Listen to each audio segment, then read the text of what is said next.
Jonathan Tran holds the George W. Baines Chair of Religion at Baylor University in Waco, Texas, USA. His research explores the theological implications of the human life and language, especially focusing on the grammar of Christian speech. Most recently, he authored Asian Americans and the Spirit of Racial Capitalism. The floor is yours. Welcome.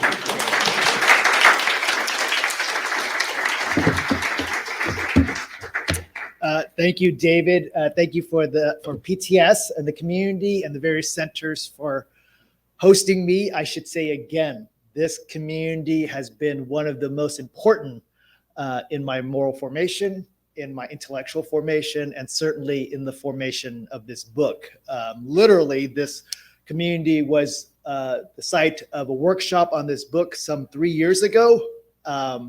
And it was deeply formative in its thought patterns, and a number of folks in the room, Bonnie, John, David, others in this community contributed mightily to the book. And I hope that the book reflects that in ways that are agreeable to you all.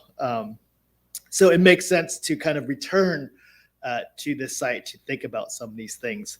So I want to say a few things about what I'm hoping to do today in relationship to some other things I've been doing with the book. So I've been on kind of visiting different universities, different institutions, talking about the book, maybe answering for the book, trying to kind of bring out certain themes. And I've done something different in almost every context, depending on the particular questions, the particular communities that I was a part of. So last night I did something very different at the university in thinking through how I conceptualize these questions that I'm going to do today.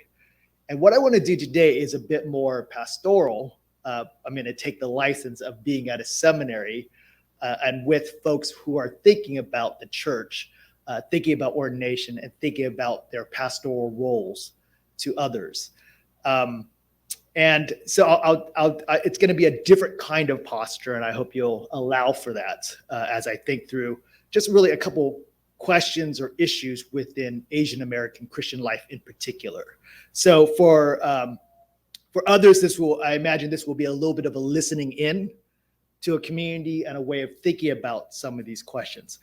If during the Q&A you want to broaden out to other kinds of questions about how I thought about some of these questions, some of the philosophical and theological material that went into it, larger questions about race and racism, concepts of racial capitalism, I very much welcome those, but I'm going to focus on a specific set of questions in the remarks for today. So, and want to say welcome to those in the room and certainly those who are with us virtually. So little backstory, this book, Asian Americans and the Spirit of Racial Capitalism, used to be called Yellow Christianity. And there's a couple of reasons why it's not called Yellow Christianity, namely the publishers, who are people I very much respect, Oxford University Press, told me that their board got together and mulled over whether Yellow Christianity was an acceptable title. And they said, we've thought about it hard, Jonathan. We've decided it's completely unworkable. And I think they imagine it would carry too much controversial baggage for a book that was already going to face an uphill battle in terms of controversial baggage. But I want to return to that, in some sense, reclaim that, what I was thinking with Yellow Christianity. I also want to say, or maybe blame David Chow for the title, because David is actually the one that came up with the title that they went with. And I think partly Oxford was very excited about this title because it's very searchable by Google. So it does have the word capitalism in it, right? So here's what I want to talk about. And again, to kind of strike the pastoral note. So oftentimes when Asian Americans think about the concepts or the practices or the habits of speech around something called the model minority myth, they tend to think about a few things. And so for those of you that don't know what the model minority myth is, it's the idea that, in a sense, it's basically two kinds of moves. One, all Asian Americans are the same Asian American, and all Asian Americans are successful Asian Americans. And it takes a certain model or image of success and it applies it or imposes it upon whole swaths of people. And there's several problems you can see right away with the idea that all Asian Americans are the same Asian American, right? Insofar as Asia and Asian American history and experience names a multiplicity of languages, histories, immigration stories, cultural experiences in America, cultural experiences in Asia, trans-Pacific or transnational realities. And so the very idea that they could all be captured under one category, and that category can have the content of race, which further has the substance of, say, white, black race, is on the face of it, right, unpersuasive. On the face of it, suspicious. And so what folks who have resisted the model minority myth have done is to try to point out the absurdity, the unpersuasiveness. Then the second smart move that those who have resisted the model minority myth, the second smart move is to ask, insofar as it's obviously problematic, insofar as the concept obviously is absurd or doesn't work, then they've asked the good question of what is it doing? If it doesn't work, why does it tend to have so much purchase or currency in our society? And these clever readers of the model minority myth have then stepped back and recognized that it has a kind of disciplinary tool, that it's a disciplinary tactic.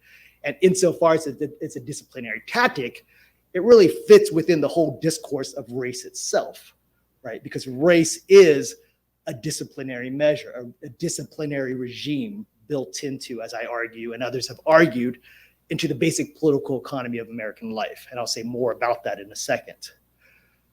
What is the disciplinary move like? Well, it goes like this. Here's a group of minorities, people who started from the bottom, experienced racism, say that, and as in addition to the challenges and the tragedies of being immigrants, often with hard immigrant histories. These people experience xenophobia and racism and all the challenges that people of color do. And yet, because they're able to pull themselves up by their bootstraps, by industry and sheer force of will, we're able to go from the bottom rungs of society and ascend to the top rungs. And through structures or media like Harvard University or Yale University or Princeton University. And what is the disciplinary tactic? Well, it's pretty clear then. The tactic is to say to all of you other people of color, you also ought to pull yourselves up by the bootstrap. Stop complaining about structures and systems, because insofar as this group has made it, they serve as a kind of counterexample to your suggestion that no one can make it who is a person of color. Right? And so the disciplinary ploy is to say, here's a model for how all of you people of color ought to be. Implication being, if you complain about structures and systems, it's on you, not on the structures and systems. Right? That's the disciplinary tool that a lot of Asian American scholars and people who think about, and really people who live under the model, both Asian Americans, as those ascribed as Asian Americans, and those other people of color have recognized this is obviously a ruse. I want to say that this work is critically important. It's critically important to recognize this in order to step back and understand how race is generally always operating, and to recognize the ways in which race is at its heart a divide and conquer strategy.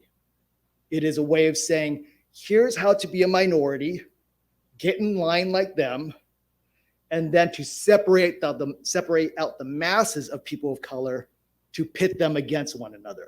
Right now, it's various people of color under the strains and stresses of a political economy, right? And the highlighting, the championing, the amplifying of the voice of one of them over and against the other. One of the things I try to show in the book is that this is at the heart of what race thinking is. In some sense, I argue that the white-black binary, something else we Asian Americans rail against, right? If it wasn't invented, it would have to have been invented. In a sense, there's an inevitability to the logic of the white-black binary.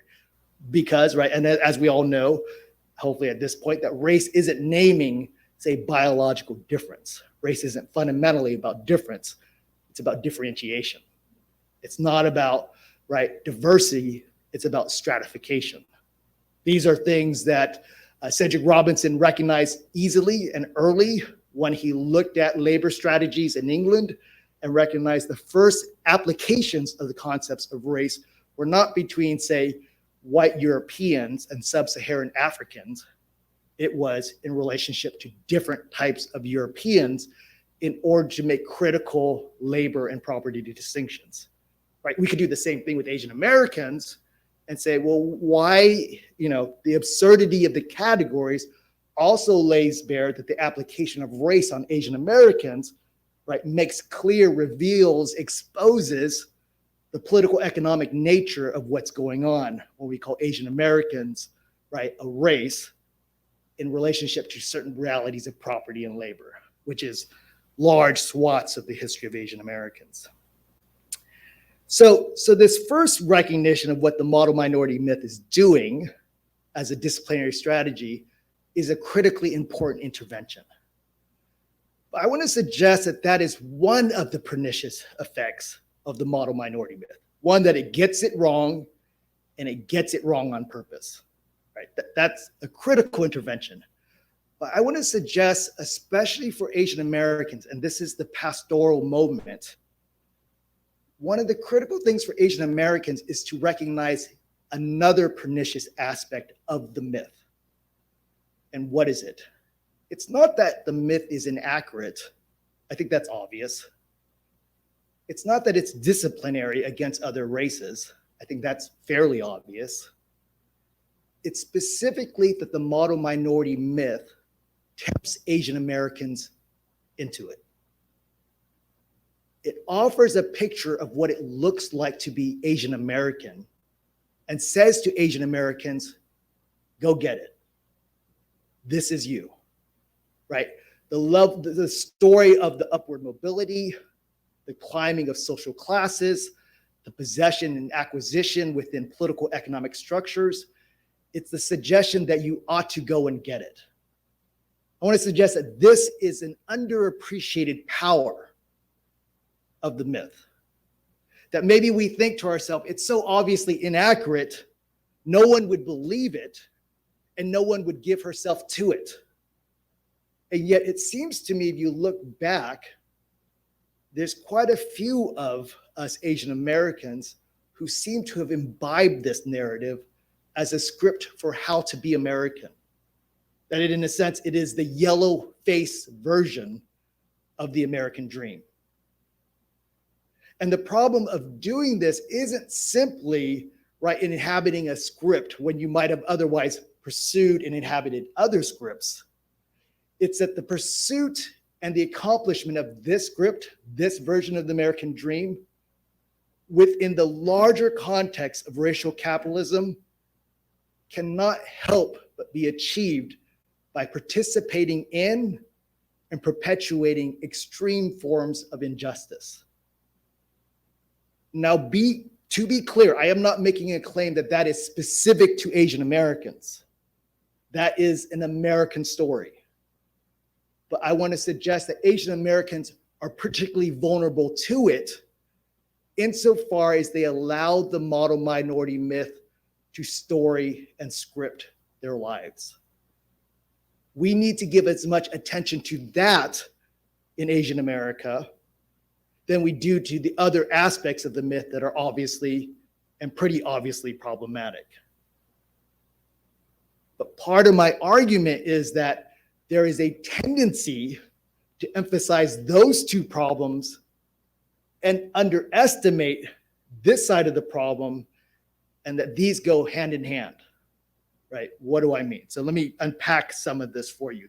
There's a lot there. So let me give you two examples. One, a large case study that I fill out in the front end of the book, and a second, a smaller case study on the second, about what it means to fill out the myth by way of perpetuating and participating in systems of inequality, domination, and exploitation. So this will require me to step back a little bit and offer my account of racial capitalism. And then it's within this framework that I'll tell this big case story, this big case example, and then this smaller one historical and one contemporary. And I hope that these are somewhat familiar. So in my account of racism, it contrasts itself with what I call the popular or maybe overly convenient account of racism. And this one will be recognizable to almost everyone. In this account, racism is fundamentally and primarily about individual attitudes or behaviors.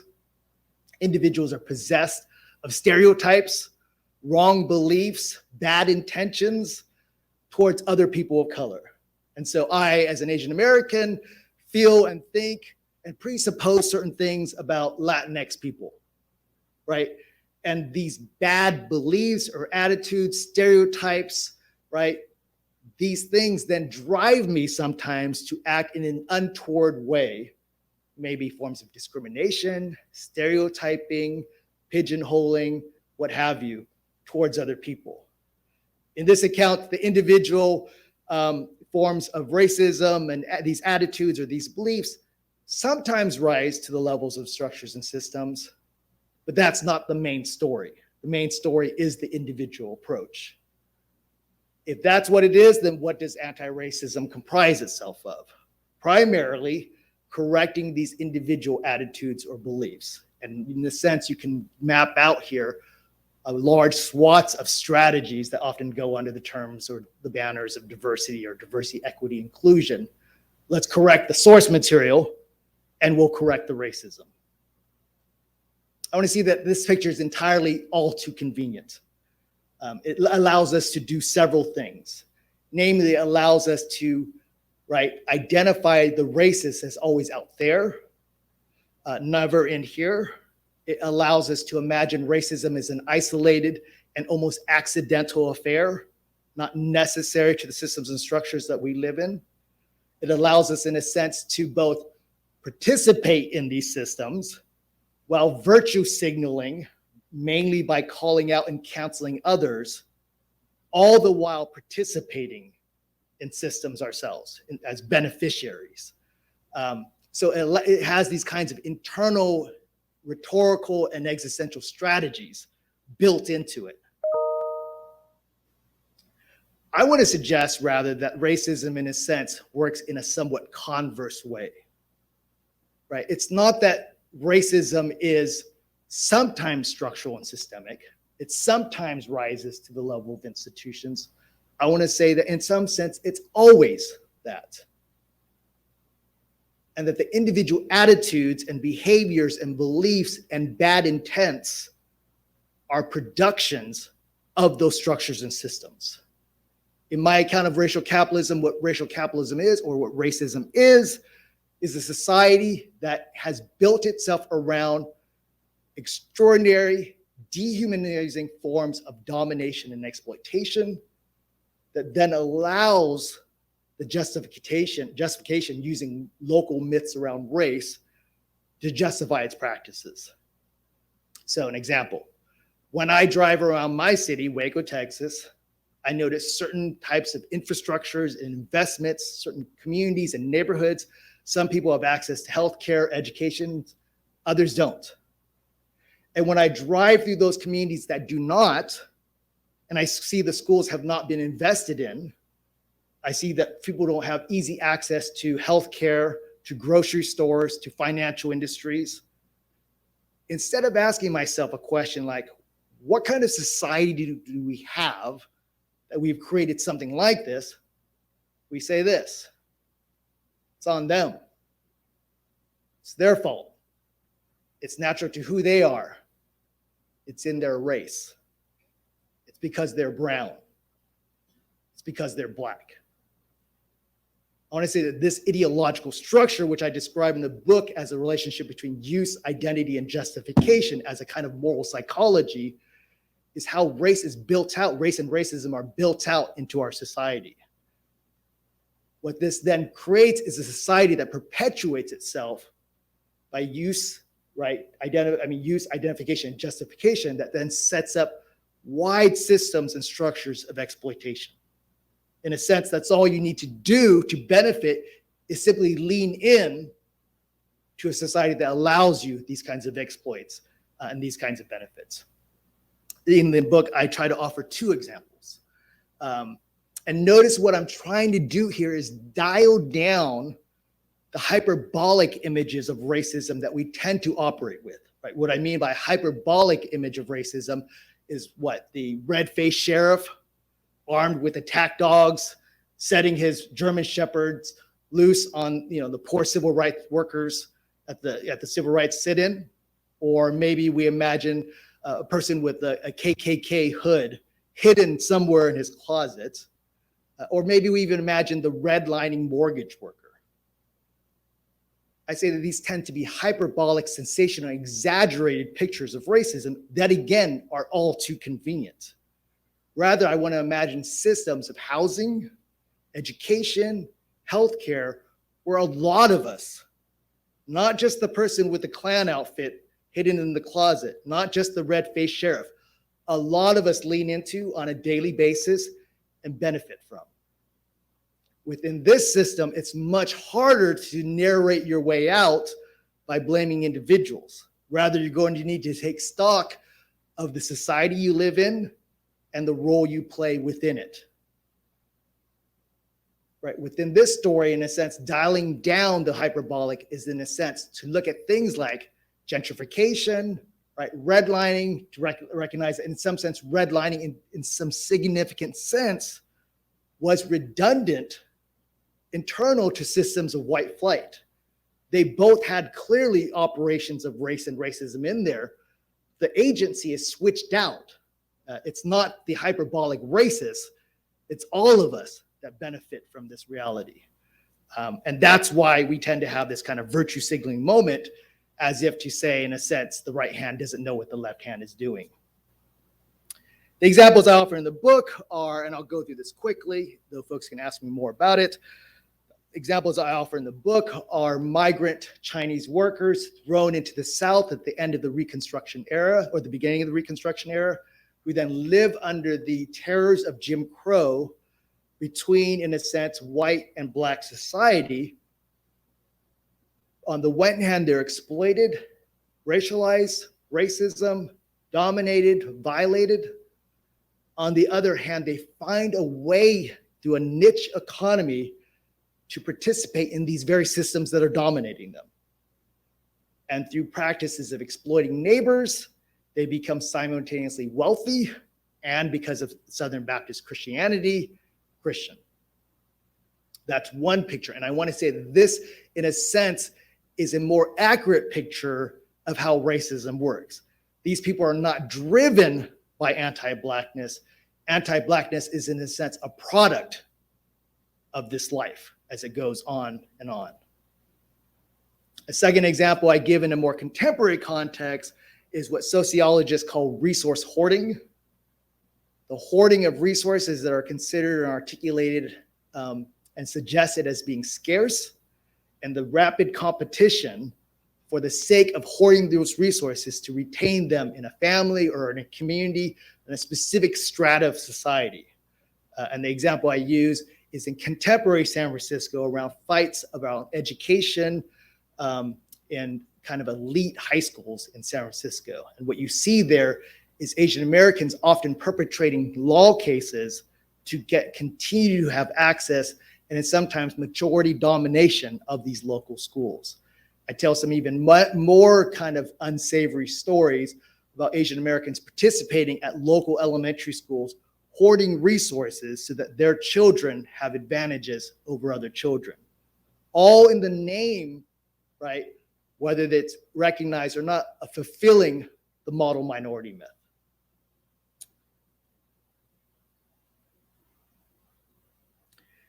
So what I've tried to say is, in a sense, this is what racial capitalism is. These are the ways some Asian Americans have participated in it. What I've also tried to say is that this, I think, is a more accurate picture of how racism tends to operate in our society over and against the hyperbolic images. What I want to say in terms of Christian discipleship is that what Christians need is a mode of moral formation that is able to resist these tendencies. Right? What are the modes of moral formation that might name and identify and then begin to resist these forms of participation and perpetuation? And let me tell a story here, a kind of conceptual story, and then offer some examples of what I'm talking about. Sir Early Alistair MacIntyre, many of us don't know, was a Marxist in London.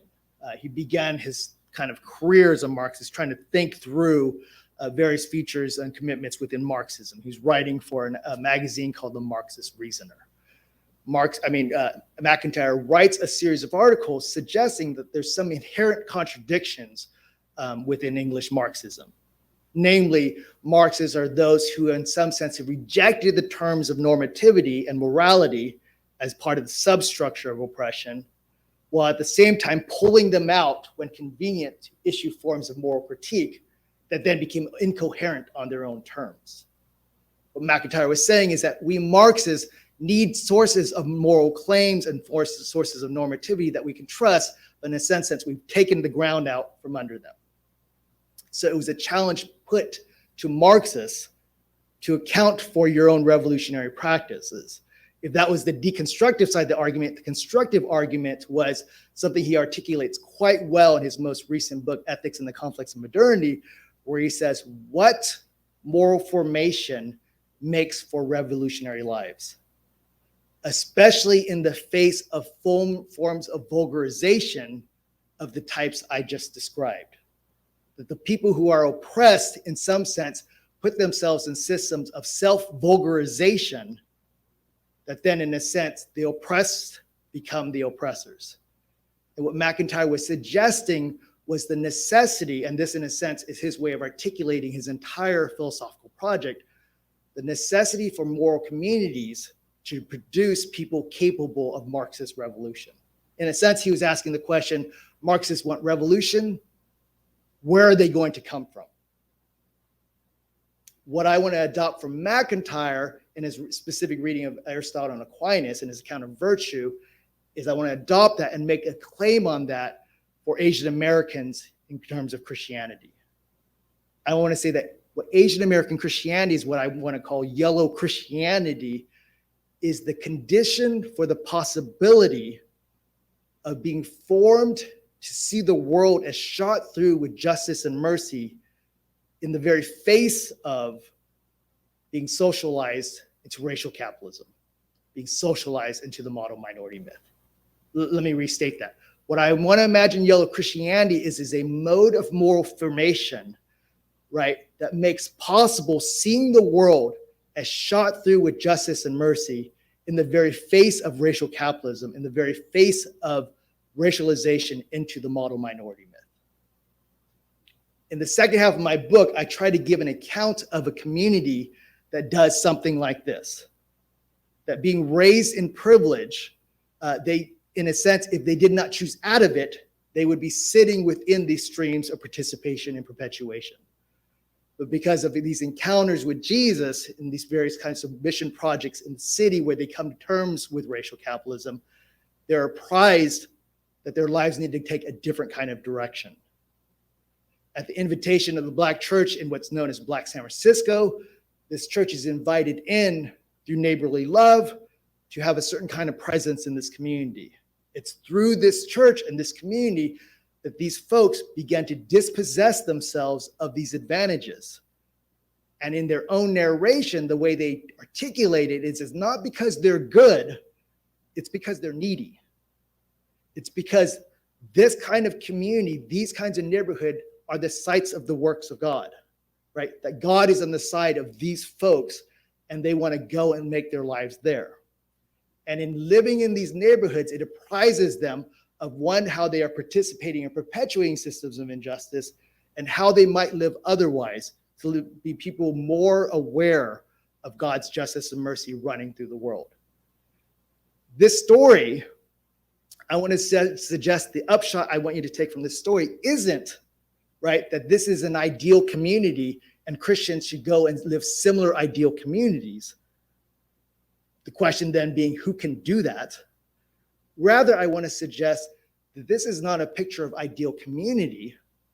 This is a picture of Christians claiming the power of Christ to live redeemed and repentant lives of repair.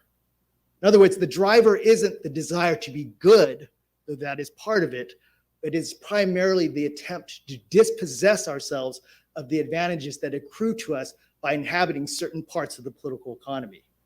It's a way of saying, if I don't live like something like this, my tendency, just by the sheer momentum of American life, will be to live like that. And it's the recognition of those stark contrasts that you then need to make a very intentional set of decisions that I want to say on the one hand is novel, on the other hand is as old as the grammar of Christian discipleship. And the other thing I want to claim about this community is it is within the context of living like this that the world shot through justice and mercy becomes increasingly clear. In other words, there's a metaphysics here aligned next to a hermeneutics.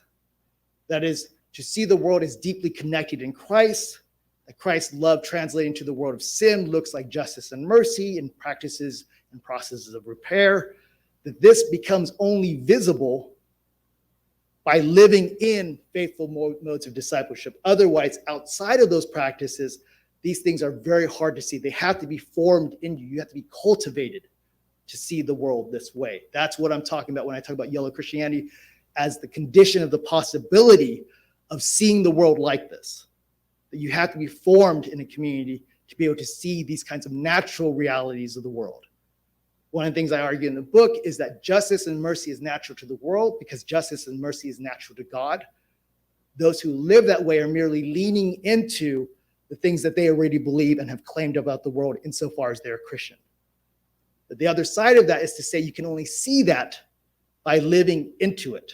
The world, in a sense, and is a spiral, a kind of hermeneutic spiral, that these things become increasingly clear, but it is very hard to see from the outside. From the outside, mostly what you will see is systems and possibilities for your own benefit by leaning into systems of exploitation.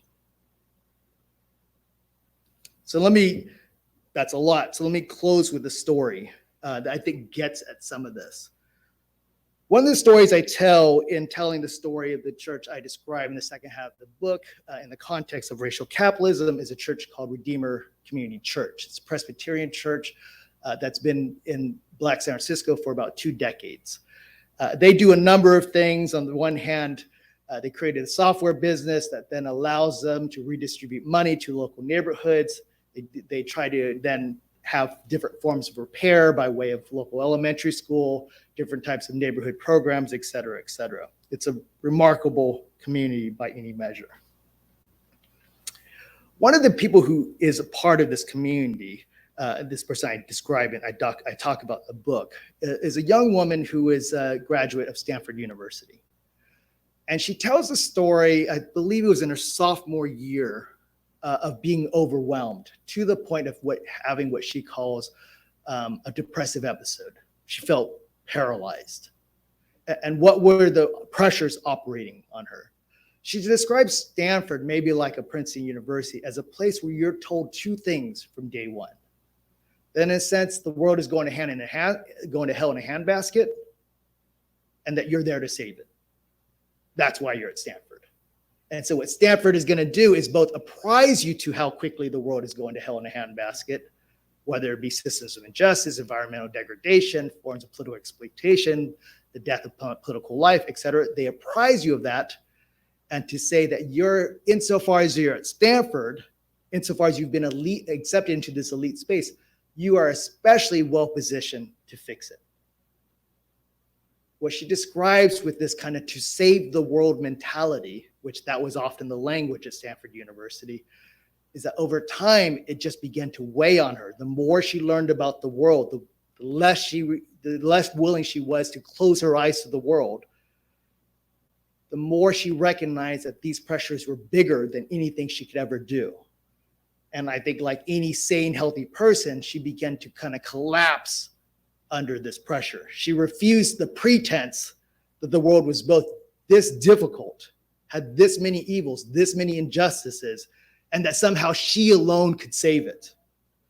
And so she had this depressive episode where she could not continue school. She dropped out of Stanford for the quarter, and she found her way to the Redeemer community. What she says she found there was not a people who were extraordinary, who say were using gifts in ways that no one else ever had. They weren't people who were better or morally more upright, or who were more steeled than everyone else. They were, as she describes, very ordinary people trying to live minimally faithful lives as they understood it. In other words, she saw a picture of the struggles of the world and a mode of Christian presence in that world that then became accessible for her, a way into the story that wasn't, in a sense, simply rejection, hiding your head in the sand, or overwhelmment as you try to save it. What she describes this experience of being, as she describes, washed in the liturgy, awash in the liturgy, the litany of the story of the metaphysics of God's salvation of the world and our participation in it. And she says it washed over her. And so she imagined then her Christian life not as the need to save the world, but to claim and witness to the fact that the world had been saved in Christ. Justice and mercy are natural to the world because God created that way and God saved it that way. And her job as a Christian was to lean into this reality as a refusal of the terms of the model minority myth. So that's what I want to suggest as a picture for Asian American Christians, is that we have before us a script, in a sense, of the model minority myth and its forms of participation within the political economy I described, and other scripts that I think are more imaginative, more powerful, avail other sets of possibilities. But in order to live into this, to be able to see it, in a sense, you have to begin to practice it. Otherwise, this will always, in a sense, position itself beyond our reach as unimaginable. And the most realistic thing you will be able to imagine is really the first set of options. What Asian Americans can do and what Asian American Christians can do is continuously give witness to this other set of options, which I want to argue is built into the very foundations of the world. Thank you.